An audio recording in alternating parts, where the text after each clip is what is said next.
الحمدللہ مدنی مذاکرے کا سلسلہ ہے. آپ سوالات کیجئے، ہر سوال کا جواب اور وہ بھی بالثواب دے پاؤں یہ ضروری نہیں. بھول کرتا پائیں فوراً میری اصلاح فرمائیں. مجھے آئیں بائیں شائع کرتا اپنے موقع پر بلا وجہ اڑتا نہیں، بلکہ شکریہ کے ساتھ رجوع کرتا پائیں گے انشاءاللہ عز و جل.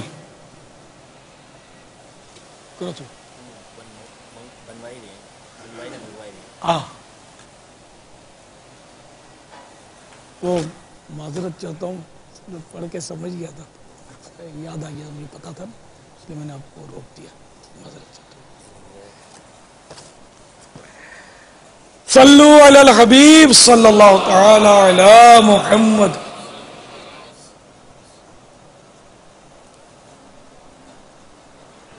السلام علیکم ورحمۃ اللہ وبرکاتہ. وعلیکم السلام ورحمۃ اللہ وبرکاتہ.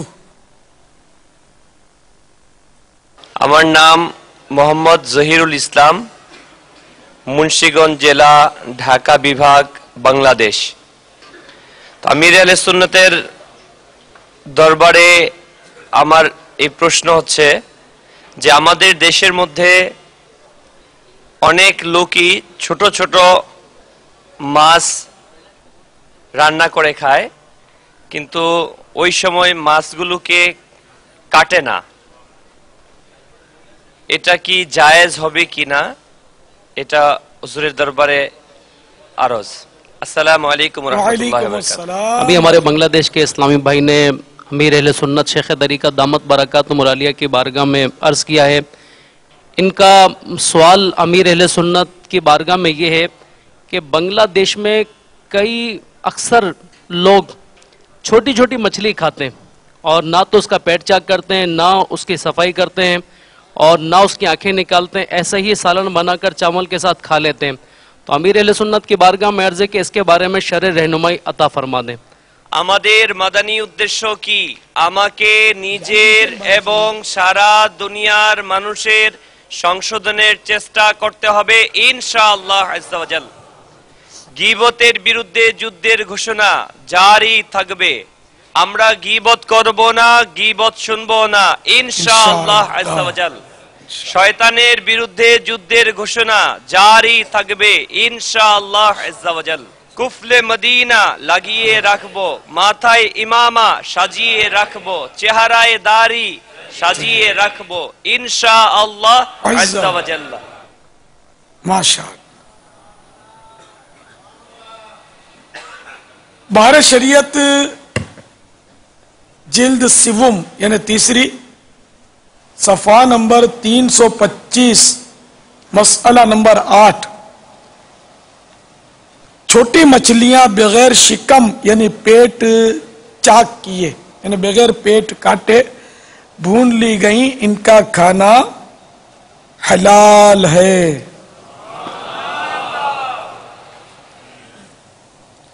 واللہ تعالی اعلم ورسول اعلم عز و جل وصلی اللہ تعالی علیہ وآلہ وسلم.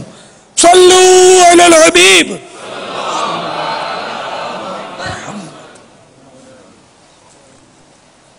السلام علیکم ورحمۃ اللہ وبرکاتہ. وعلیکم السلام ورحمۃ اللہ وبرکاتہ.